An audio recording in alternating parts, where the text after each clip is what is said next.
Pónganse cómodos y conecten sus sentidos con el aquí y el ahora. A partir de este momento estamos conectados. Bienvenidos a tu programa Conectados, espacio donde nos encontramos, donde coincidimos una hora, una vez a la semana. Yo siempre feliz de encontrarme con ustedes cada jueves para conversar sobre temas tan maravillosos como los que estamos acostumbrados a compartirles. Nuestra conexión es posible gracias en los controles Carlos Colmenares y Lerber Guzmán. Y detrás del micrófono y en la producción de este espacio, su servidora Yeret Castro Baptista.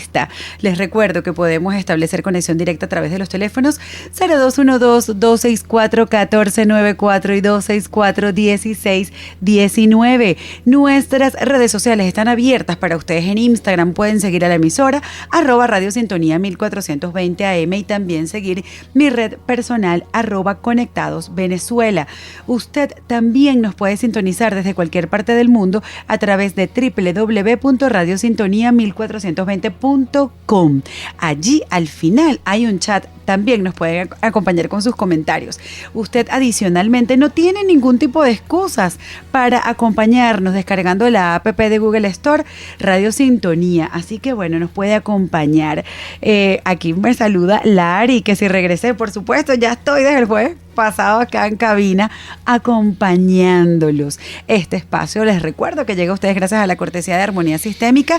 Generamos bienestar. Como les digo, para mí este es un espacio lleno de bienestar para yo compartir con ustedes, intercambiar cada encuentro, cada semana. Te invita a conocer, a saber de lo que va a hablar ese invitado para, por supuesto, nutrirnos y llevarles a ustedes la mejor información.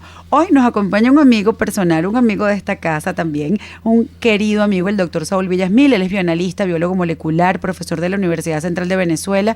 Es el director del Laboratorio de Investigaciones Clínicas y Biología Molecular LICBiomol. Lo pueden seguir en Instagram @LICBiomol, y con él vamos a conversar sobre un tema bien álgido, bien fuerte para aquellas familias que han tenido lamentablemente la posibilidad de convivir con esta enfermedad, y es el Alzheimer. Vamos a ver de qué va, cómo va, qué estudios hay, si se puede detectar antes o no. Eso lo vamos a conversar con el especialista. Aprovecho la oportunidad también para saludar a las personas que se conectan, comparten sus comentarios tanto en el chat de la emisora, en el Instagram al privado, y los que nos descargan en las diversas plataformas de podcast, porque sí, este programa y los anteriores quedan en las diversas plataformas de podcast. Aquí aprovecho nuevamente a decirle a Lari que gracias por tu bienvenida.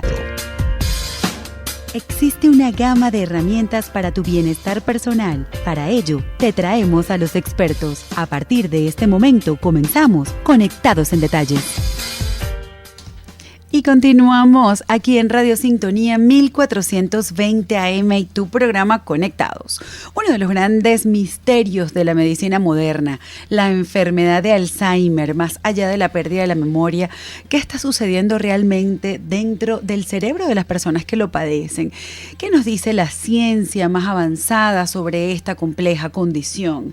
¿Qué tabúes hay alrededor de esta enfermedad? ¿Qué ocurre con, hasta incluso podemos mencionar, con los cuidadores que se encuentran inmersos en estas dinámicas con un familiar con esta condición? Pero bueno, vamos a desentrañar toda esta información con un gran invitado. Vamos a ver todos estos secretos que tienen la perspectiva molecular. Tenemos el honor de recibir hoy en nuestro estudio al doctor Saúl Villasmil, bioanalista, biólogo molecular, profesor de la Universidad Central de Venezuela, director del Laboratorio de Investigaciones Clínicas y Biología Molecular LICBiomol, @LICBiomol en Instagram. Lo invito a que lo puedan seguir. Es un verdadero privilegio tenerte en Conectados, doctor, para hablar de un tema tan importante, el Alzheimer. Gracias, como siempre, por haber aceptado la invitación. No, encantado de estar aquí, como muchas veces lo hemos hecho, y poder aportar un granito de arena, sobre todo en este mes, que es donde se puede hacer más visible la enfermedad, como todas, como el cáncer de cualquier parte o cualquier otra enfermedad, pero siempre es un día que se le da esa apertura, y el 21 de septiembre de cada año pues se logra que de alguna manera se haga mucho más visible la enfermedad de Alzheimer, que como bien dices, a veces se torna muy fuerte, sobre todo para el entorno familiar de la persona que lo está padeciendo. Entonces, es así, doctor, y para entrar en calor y poder definir, porque muchas de las personas dicen, no, es que a mi abuelo se le olvidan las cosas normales, son cosas de la edad, y la gente quizás desestima y no busca valorar o entender que el Alzheimer, vaya, que es una gran enfermedad. Entonces, bueno, ¿cómo podemos definirle de una manera sencilla a la audiencia qué es el Alzheimer y también pues conocer la perspectiva, su perspectiva como biólogo molecular? ¿Qué está ocurriendo a nivel de cerebro? ¿Qué le pasa a la persona que presenta esta enfermedad? Ok, fíjate, la enfermedad de Alzheimer es una enfermedad denominada como neurodegenerativa. Eso lo que implica es que pasan cosas a nivel del cerebro, en zonas específicas del cerebro, que comienzan a no hacer una buena interacción. Si no hay una buena interacción, muchas veces los cambios bioquímicos y genéticos que ocurren ahí dentro hacen que finalmente las células se destruyan, y eso lleva, por supuesto, a lo que nosotros conocemos como una demencia, o una de las tantas demencias senil que hay, como el Parkinson, que antes decíamos el Parkinson es una cosa, el Alzheimer es otra, pero hay muchas cosas que están interrelacionadas. No sabía eso, doctor. La ELA también, esa enfermedad neurodegenerativa, o sea, se involucran dentro de todas esas enfermedades neurodegenerativas y por lo tanto pueden tener cosas en común. Quizás la pérdida de memoria en una enfermedad es diferente a la otra, pero el olvidar es muy, muy característico de la enfermedad de Alzheimer por todas las características, como les comentaba, bioquímicas que presenta la célula cuando se desarrolla la enfermedad. Wow, doctor. ¿Cómo, haciendo y conversando sobre este tema, ¿qué factores de riesgo, o mejor dicho, vamos a hacer esta pregunta? ¿Es la genética es un factor clave en esta enfermedad? Es decir, ¿qué tanta predisposición tiene una persona a padecer esta enfermedad? Hay dos tipos, y yo, bueno, siempre hablo de cáncer y me disculpan, pero es que son los temas que más manejo, pero estamos en la misma. Es decir, en la enfermedad de Alzheimer denominada esporádica, que aparece ya en un paciente, en una familia, representa el mayor porcentaje, el 90-95%. El resto, es decir, el 10 al 5%, sí se conoce que está directamente relacionado con la parte genética, es decir, con una herencia genética. Ahora bien, tener esos cambios genéticos no es que necesariamente vas a desarrollar la enfermedad, esta o cualquier otra. Eso es muy al azar, aunque, bueno, las probabilidades siempre van a ser mucho mayores. Ya por ahí es algo que tenemos que tomar en cuenta. Y lo otro que también tenemos que tomar en cuenta es que, aunque hayan cambios genéticos que no se han heredado, sino que se producen en el mismo organismo, es lo que termina haciendo que se desarrolle la enfermedad. Entonces, si tiene un componente genético, sí, como muchas enfermedades, lo va a tener. Pero no necesariamente debe o está heredado en la familia. Como una persona que nos pueda estar escuchando ahorita y diga, bueno, ciertamente me siento identificada, quizás tuve una abuela o un tatarabuelo, un bisabuelo que tuvo Alzheimer o tuvo algún tipo de demencia o Parkinson, como lo mencioné ahorita, ¿no? Pero que tuvo alguna de estas enfermedades, o por el contrario, decir, bueno, en mi familia no ha estado esta enfermedad. ¿Qué mecanismo existe para que una persona pueda detectar esta enfermedad? ¿Tiempo eso existe? ¿Existe una forma de diagnóstico temprano? Tan temprano no. Pero si se hace una evaluación y se puede observar qué ha pasado en la familia.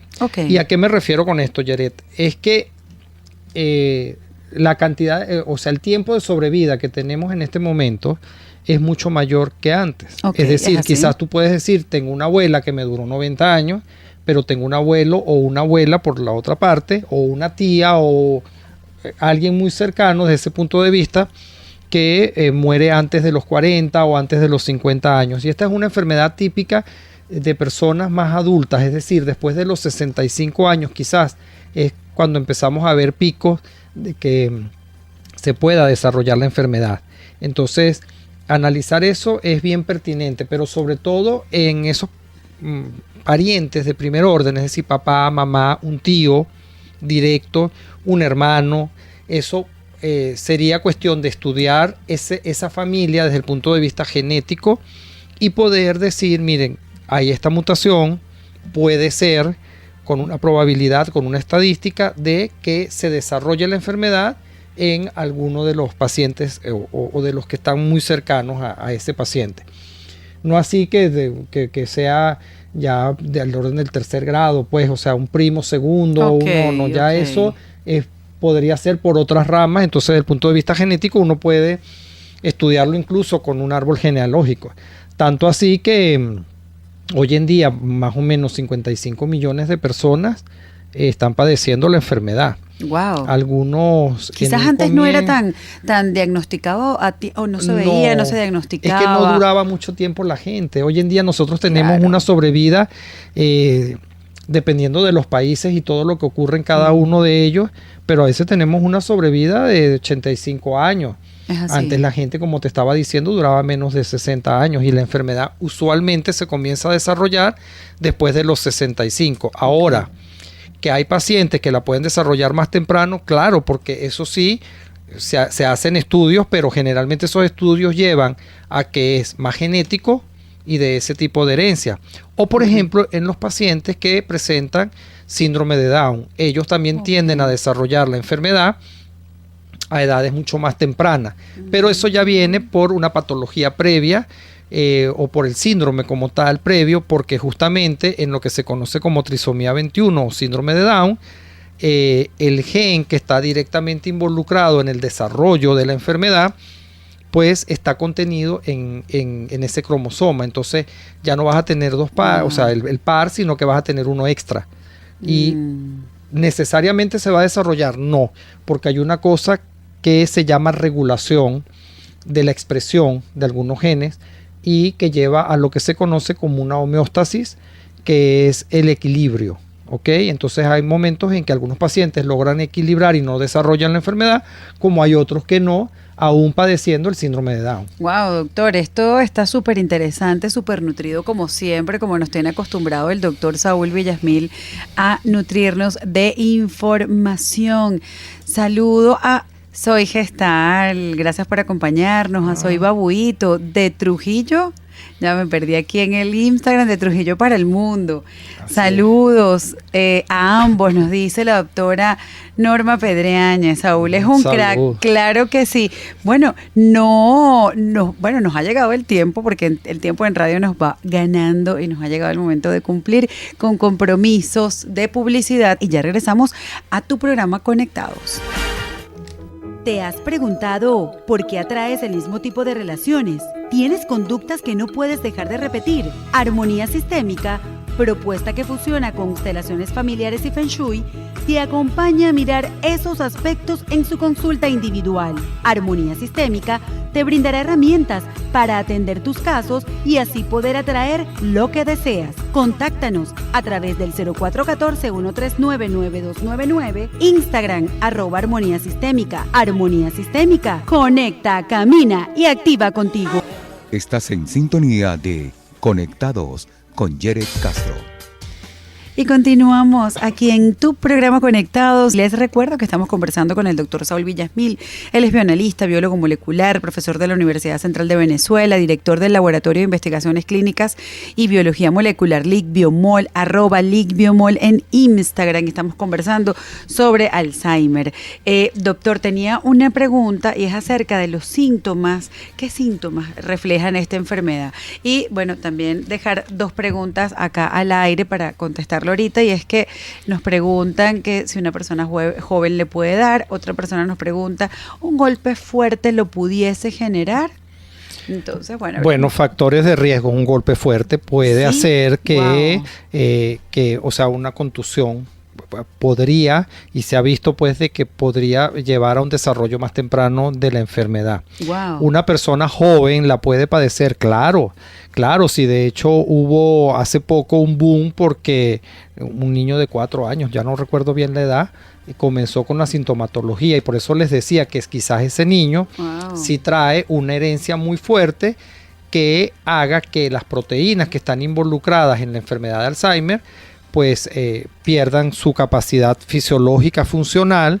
Y les explico algo, es una proteína que se llama beta amiloide, y esa beta amiloide es una proteína que es soluble dentro de la célula. En este caso pues pierde esa solubilidad y se deposita en la membrana. Al depositarse en la membrana, entonces no permite que haya una interacción entre las células cerebrales, particularmente en ese sitio donde están los recuerdos o donde está la parte de la memoria esta en particular, y se comienza a olvidar. Entonces, ¿qué es lo que nosotros vemos?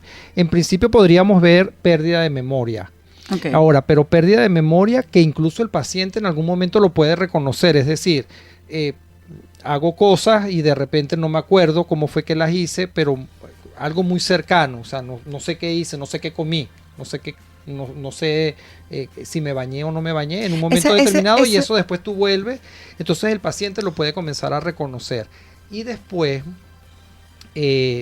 la diferencia entre un paciente que pueda estar desarrollando el Alzheimer y a nosotros, a todos, que se nos puede olvidar, porque es una pregunta muy común, pero a mí se me olvidan las cosas. Es lo que te iba a comentar, cómo veces, diferenciarlo. Claro, porque es que a veces tú te das cuenta de que te olvidas de las cosas porque estás pendiente de otras. O estás agotado. Estás concentrado, exacto. Incluso estás deshidratado. Entonces estás muy deshidratado y empiezas con esas cosas en el cerebro que no te acuerdas, pero entonces eso ya es por la deshidratación. Todo esto enmarcado en algo que te pueda ver un médico, un neurólogo que te pueda orientar en el caso tal, ¿no? O sea, no quiero, porque después podemos decir que yo dije que si uno está deshidratado siempre va a desarrollar. No es desarrollo de Alzheimer. ¿Qué pasa? Que los que están alrededor son los que se dan cuenta de que empiezas con una cierta repetitividad, bien sea familiares o amigos. Entonces ellos son los que terminan anunciando que está pasando algo y te llevan al médico. Entonces esos pacientes generalmente se vuelven a principio muy repetitivos, hacen afirmaciones o preguntan varias veces lo mismo. Entonces ahí ya tú ves, tiene cierta edad, está repitiendo. El que está más cercano es el que se va a dar cuenta generalmente, y eso va a hacer que se cuente como un síntoma, ¿ok? Otras cosas, por ejemplo, empiezan a olvidar conversaciones recientes. Hablé con Yeret, yo fui al programa de radio hoy, o sea, no me acuerdo. Delicado. Entonces, claro, olvidan eventos, olvidan algunas citas médicas, se terminan perdiendo en lugares, en sitios que generalmente son reconocidos normalmente. Pues vives en una ciudad, te la conoces y terminas perdiéndote. Ya cuando se comienza a desarrollar un poco más la enfermedad, pues por supuesto comienzas a olvidar incluso los nombres de los familiares cercanos. Okay. O a confundirlos también. A confundirlos, pero generalmente esa pérdida viene porque te quedan como ciertos nombres particulares en la memoria, y es como el que más repites, y entonces llamas a los demás por ese mismo nombre, aunque estés buscando el otro. Pero todo esto son síntomas que se pueden ir desarrollando lentamente, porque fíjense que hay algo bien interesante. El desarrollo o el evento que se está dando allí se comienza a ver de una manera muy sutil. No es que me acosté hoy y mañana no me acuerdo, y no, o sea, eso se va dando sutil, y por supuesto hay diferentes fases. Entonces, mientras más se haya desarrollado la enfermedad, estos síntomas se acentúan y aparecen otros. Por ejemplo, se les olvida bañarse, la parte de razonamiento, sobre todo numérico, se pierde, pierden la noción del dinero. Entonces es muy fácil regalar, todo eso desarrolla o se desarrolla durante la enfermedad. ¿Ok? Doctor, ¿y la progresión de estas fases va a variar dependiendo de la persona? O sea, no hay un patrón puntual que se diga, la enfermedad en esta fase 1 dura 6 meses, la fase 2 dura 3 meses. O sea, esta progresión de estas fases va a variar dependiendo del individuo. ¿Es cada caso puntual? O sea, no hay un estándar para todos los seres humanos que sufren de Alzheimer. Wow, me parece súper interesante esa pregunta porque la manera como la planteas está muy bien, porque nada tiene ese inicio, me empezó el día 1 y terminamos. De hecho, a veces cuando tú te das cuenta de la sintomatología, la enfermedad ha comenzado mucho antes. Exacto. ¿Ok? Entonces, ¿qué pasa ahí? Que efectivamente, aunque se divide por fases, no necesariamente es que dura un mes, que dura 2 meses. Perfecto. Y también dependiendo del paciente, dependiendo de muchas características que pueda tener fisiológicas el paciente, porque por ejemplo, hay una persona, doctor, no sé si es un mito, y disculpe que lo interrumpa, no sé si es un mito, pero una persona diabética quizás tenga unas fases más invasivas que otras. O sea, de hecho dicen que el Alzheimer es la diabetes en el cerebro. O sea, no sé si es un mito, no sé si es algo que la no, gente es posible porque, bueno, como la glucosa particularmente está involucrada en muchas cosas que dependiendo de las concentraciones puede llegar a ser o producir o ser la causa de algunas enfermedades, sí, y se ha estudiado mucho eso, sobre todo en el Alzheimer, pero con respecto a que la fase sea más o menos, yo tengo pacientes o conocidos, pues pacientes conocidos que han desarrollado la enfermedad y que pasan un largo tiempo en periodos, en fases, por decirte en la fase 1, de repente la fase 2 es más corta y la fase 3 también se puede prolongar o es muy rápido. Hay pacientes que en un año ya se deterioran muchísimo y para eso pues es donde se busca la manera de, como hay causas, ¿qué podemos hacer? Entonces hay causas, hay que buscar tratamiento, ¿ok? Pero va a depender justamente de la fisiología cerebral de cada paciente. Es decir, estudiamos una fisiología cerebral que conocemos todos. Exacto. Y que es lo que estudiamos y que estudian los neurólogos particularmente. Pero el comportamiento o el desarrollo o el deterioro de esas moléculas que están involucradas en el desarrollo de la enfermedad puede ser que sea mucho más rápido o que sea más lento. Ok, oye, no, todo este tema está súper interesante y bueno, ha llegado casi ya el momento de cumplir con compromisos de la estación y colocar algo de música, doctor, pero le voy a dejar entonces una pregunta al aire y es, perfecto, me voy con esta idea de estos primeros bloques del programa que se pueden hacer o sea, sé que a los 60, 65 años comienzan los primeros síntomas. ¿Existe algún estudio de sangre que lo podamos realizar de repente a los 50, a los 55 para poder diagnosticar previamente? Sé que se pudiese hacer algo antes, pero ¿a qué edad? ¿A los 50, a los 55? O sea, solo por temas de prevención si la persona está cercano a los 60 años. Eso por ahí, por una parte, y por supuesto ver, podemos identificar causas de esta enfermedad. Lo vamos a conversar al regreso porque, bueno, vamos a cumplir con la estación. Estás en sintonía de Conectados con Jared Castro. Y continuamos aquí en tu programa Conectados. Les recuerdo que estamos conversando con el doctor Saúl Villasmil. Él es bioanalista, biólogo molecular, profesor de la Universidad Central de Venezuela, director del Laboratorio de Investigaciones Clínicas y Biología Molecular LICBiomol, @LICBiomol en Instagram, y con él estamos conversando acerca del Alzheimer y dejamos unas preguntas al aire, doctor. Bueno, aprovecho para saludar a Jacqueline, que nos pregunta si hoy no está Verónica. No, Verónica está un poco enferma y no nos pudo acompañar el día de hoy. Y dice Pedro, saludos al invitado desde Boconó. Sí, el invitado es de Boconó. Totalmente. Es así. Que tembló duro por allá. Es así. Doctor, bueno, dejamos 2 preguntas al aire en el anterior espacio. Gracias, saludos a los que se conectan, saludo a mi querido cuñado Jesús Antonio, gracias por acompañarnos en este tema de Alzheimer. Doctor, las preguntas que dejamos al aire sobre si existía la posibilidad de hacerse una prueba sanguínea para poder detectar esta enfermedad quizás unos años. Si decimos que los primeros síntomas quizás empiezan a aparecer a partir de los 60 años, no sé, a los 50, a los 55, ¿no se puede hacer un estudio sanguíneo para esto? No, fíjate que es muy interesante porque la enfermedad, aunque comienza con esos síntomas sutiles, pero las causas que se conocen hasta ahora, causas como tal, que es lo que está pasando dentro de las células, son dos proteínas, la beta-amiloide y una proteína que se llama proteína tau.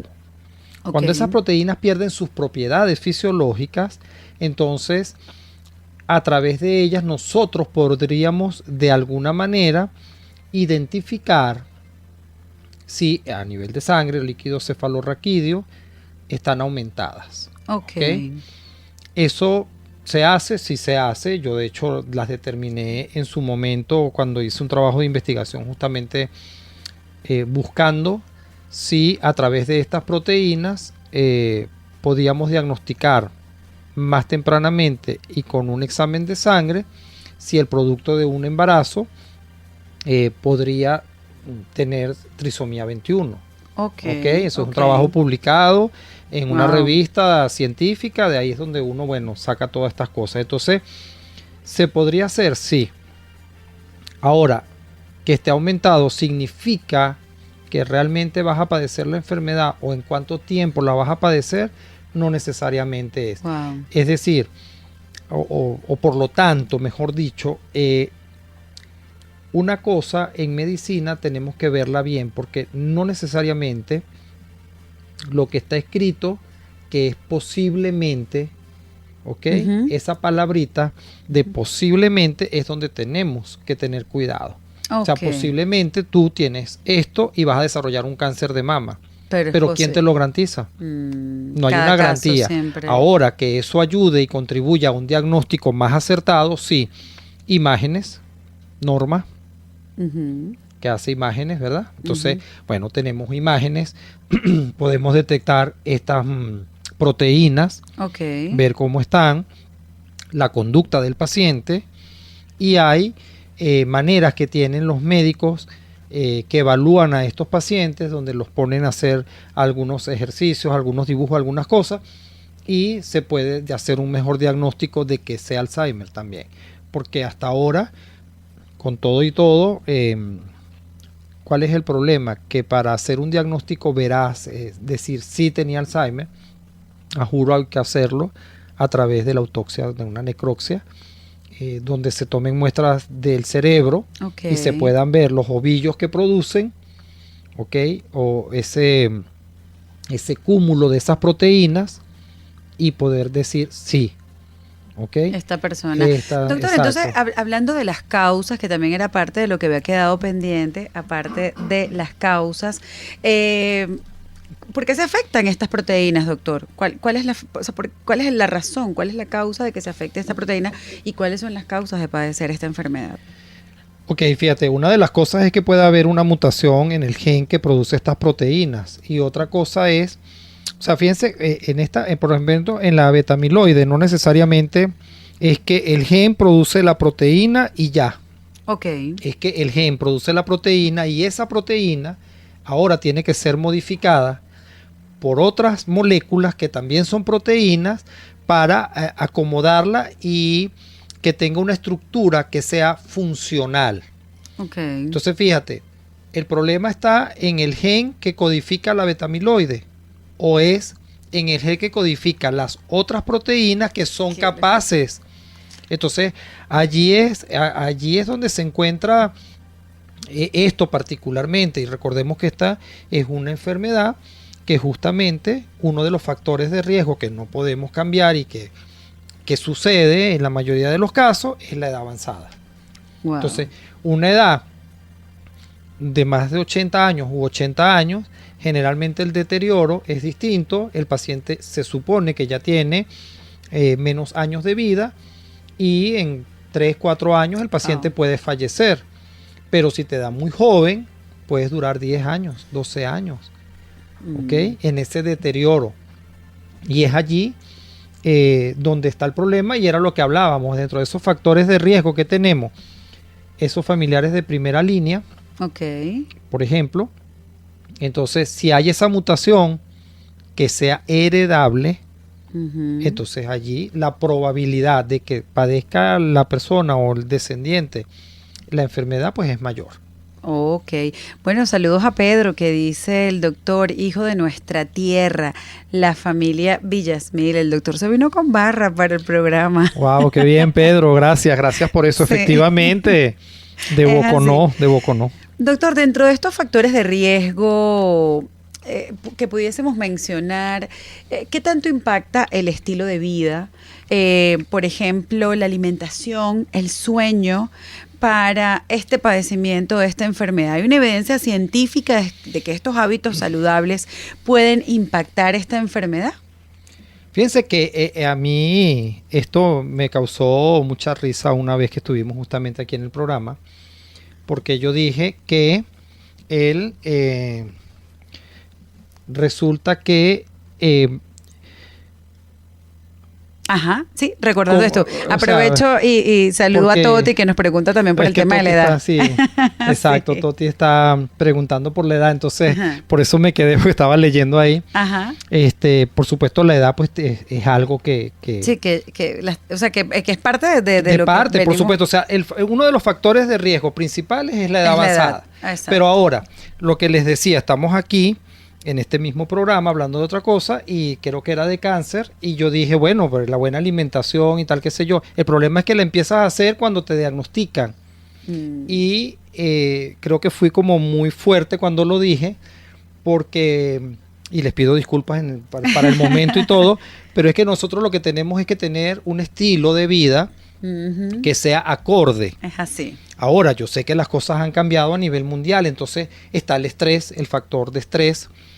Pero si nosotros logramos tener una buena alimentación, ¿okay? Hacer ejercicio, tener buenas relaciones familiares, con amigos, eso es muy importante, ¿ok? Es así. Relacionarse, tener un buen entorno.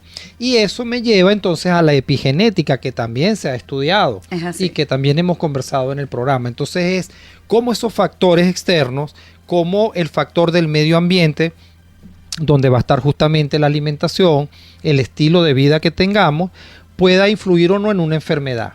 Entonces, ¿qué se conoce? Que si hay algo que puede llevar a un deterioro, puede ser incluso la soledad.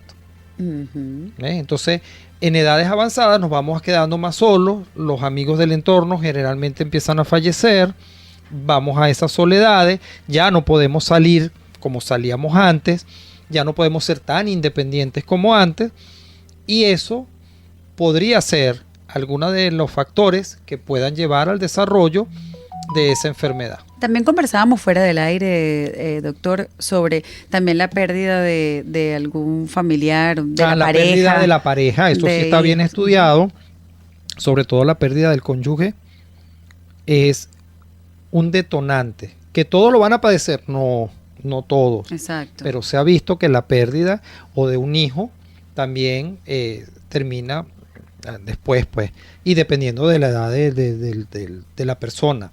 Exacto. Okay, bueno, entonces, nos dice Toti que ella se fregó porque ella pelea con todos. Toti, no pelees ya con nadie porque no te puedes quedar sola, Toti, te necesitamos sana. Y bueno, aprovecho aquí para saludar a Gente Delivery, que hablando de esto de relacionarse, mis amigas de Gente Delivery, lo pueden buscar en Instagram. Ellos tienen unos compartir todas las semanas con todas esas personas que quedaron quizás aislados, aunque también va gente joven, pero bueno, estos que necesitan relacionarse porque quizás su grupo de amigos migró, se fue, bueno, los hijos están trabajando y ellos no quieren estar solos en casa. Hay espacios creados para el compartir, el disfrute y la recreación y el relacionarse. Señores, ha llegado el momento de cumplir con el último compromiso de publicidad. Estás en sintonía de Conectados con Jared Castro. Y llegando casi al final de tu programa Conectados, bueno, los que están compartiendo con nosotros en Instagram han podido nutrirse de lo que hablamos siempre que estamos en música. Siempre salen temas interesantes o para seguir sumando a lo que vamos desarrollando. Jacqueline dice que buen invitado, yo lo he visto con Verónica, él es bello, sí, nuestro querido doctor Saúl es bellísimo. Toti dice, así es, uno debe evitar pelear con la gente, además se sube la tensión.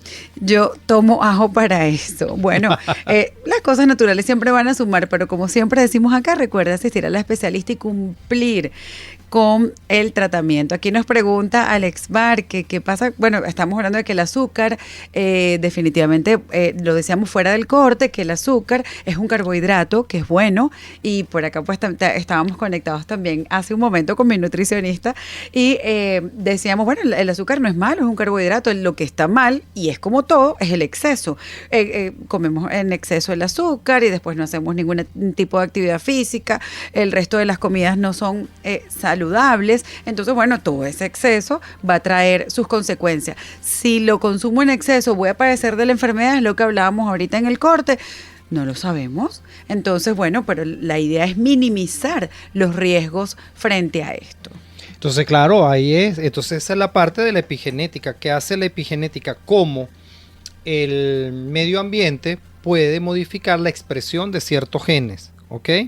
Y como estamos hablando de eso, eso se involucra no solamente dentro de esta enfermedad, sino dentro de muchas otras. O sea, y les decía, hacer ejercicio desde el punto de vista del cuidado que hay con hacer ejercicio para las células es muy bueno. Entonces, en este contexto, nosotros tenemos, en esta evolución humana, poco tiempo que tenemos carros, relativamente, pero eso ha hecho que nosotros nos volvamos más sedentarios. Por lo tanto, la manera que tenemos como de alguna manera equilibrar es hacer ejercicio, que antes uno no decía, me imagino, pues no lo vivimos, pero en los siglos anteriores voy a hacer ejercicio, sino que tú tenías que caminar de una ciudad a otra, o los trabajos eran en el campo, y eso pues de alguna manera permitía que la salud fuese diferente. Entonces el advenimiento de tecnologías, sobre todo tecnologías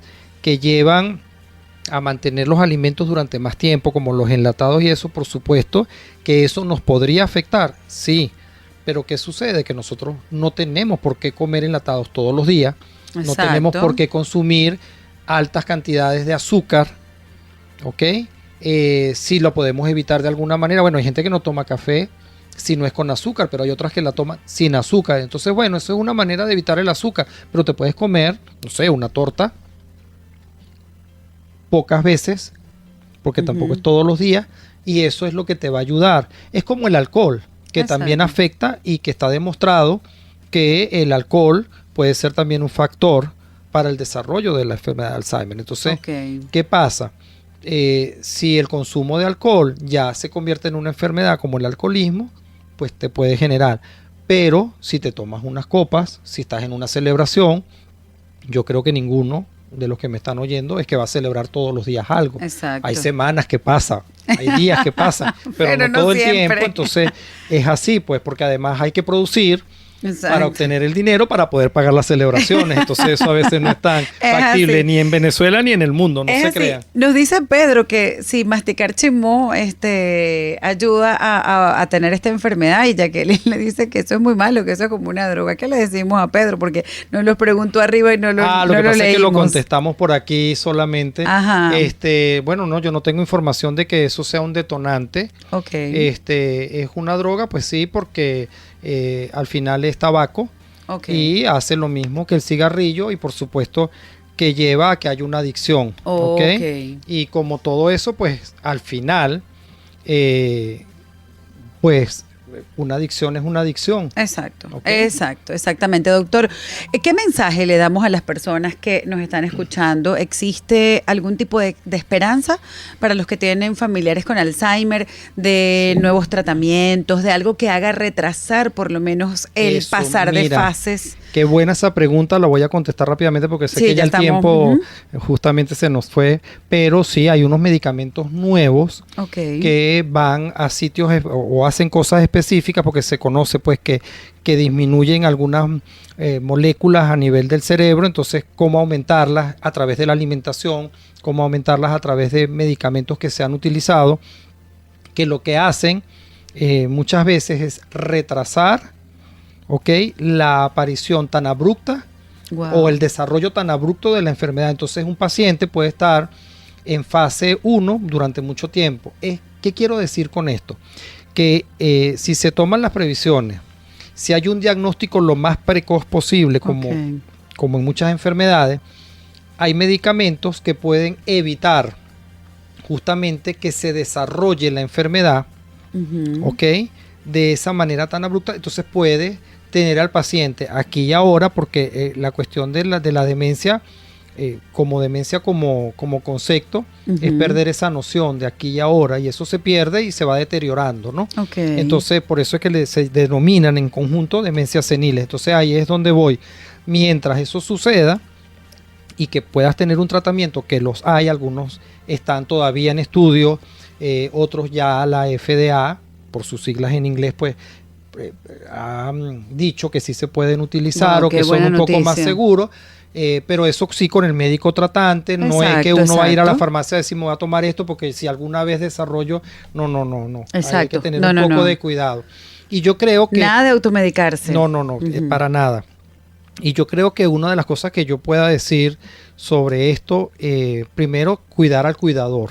Sí. El cuidador es muy importante. Sé que no tocamos ese tema. Sí. Porque ese tema está más relacionado con la parte de psicología y todo esto, y estábamos hablando mucho más de la parte molecular en el programa, pero sí, cuidar al cuidador, que es muy importante, sí, y decirles a todos que no podemos olvidarnos a quienes nos olvidan. Es decir, a estas pacientes que están olvidando, nosotros no nos podemos olvidar de ellos. ¿Y cómo no nos vamos a olvidar de ellos? Brindando simplemente amor.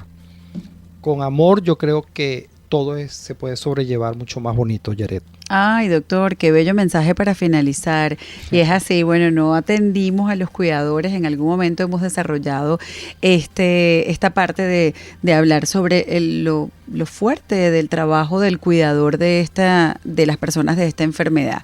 Un aplauso de pies y un cariño inmenso a las personas que tienen familiares con esta enfermedad, porque solo el cuidador ve de cerca y vive este deterioro. Gracias a los que nos regalan sus comentarios. Gracias, Toti, que nos dice que fue un excelente programa, y dice Jacqueline, debe durar más tiempo. Sí, a veces quedamos con esa sensación de que queremos compartir más información, porque ese es el norte de este programa: transmitir información, llevar información de calidad para que usted sepa que existen los especialistas, que hay un camino, que hay estudios que se están haciendo y que usted no se encuentra solo, y que hay cosas que podemos prevenir cambiando un estilo de vida, teniendo un estilo de vida saludable, dormir, descansar, evitar el estrés. Es muy importante. Hay cosas que sí podemos ir haciendo. Las relaciones sociales, para que ustedes vean, tener amigos. Así como decía Toti, no pelear. Bueno, sí, no pelear, sino por el contrario, sumarle a los demás y que los demás nos sumen a nosotros. Y cada cosa es para aprender, pues así que... Es así, doctor, ¿cómo podemos contactarlo? Porque el doctor es mi laboratorio de confianza, mi laboratorio donde me hago todos los estudios. De verdad que es atendido por su dueño. Siempre está ahí el doctor para atendernos, para hacer los análisis, sus coordenadas. A través de Instagram, @ligbiomol, por ahí es lo que más manejo, sobre todo por el tiempo, porque bueno, yo también hago investigaciones. Es así. Y entonces a veces me cuesta un poco. Y bueno, el desarrollo de la tecnología pues a veces te abruma, ¿no? Pero bueno, por ahí con muchísimo gusto, o a través del correo electrónico, que también es ligbiomol, @gmail.com, y con muchísimo gusto, si está en mis manos, contestarles alguna inquietud que haya quedado, con muchísimo gusto pues por allí me pueden contactar. Es así, doctor. Gracias por haber aceptado como siempre la invitación. Sintonía 1420 AM presentó Conectados con Yaret Castro. Nuestra conexión fue posible gracias en los controles Carlos Colmenares y Lerber Guzmán, y detrás del micrófono y en la producción de este espacio, Jared Castro Batista. Mantengamos nuestra conexión durante toda la semana a través del Instagram @conectadosvenezuela. Este espacio llegó a ustedes gracias a la cortesía de Armonía Sistémica. Generamos bienestar. Señores, yo feliz de haberlos acompañado y por supuesto nutrirme de la información de nuestro querido invitado. Gracias a ustedes por acompañarnos. Gracias a Chef Maibé y bueno, y le regalo un mensaje al doctor con el mejor saludos. Claro que sí. Gracias por acompañarnos. Gracias Arelis, gracias a todos, a Alex, a Efraín, a Norma Pedreañas, a todos los que se conectaron y nos acompañaron. Compartan este programa. El fin de semana ya lo vamos a tener para compartirlo en plataformas de podcast. Las enfermedades están allí, podemos tener una predisposición genética probablemente, pero también podemos nosotros sumar a minimizar esos riesgos. Así que bueno, seamos una cadena informativa para que todos estemos en bienestar. Hasta el próximo Conectados. Bye bye.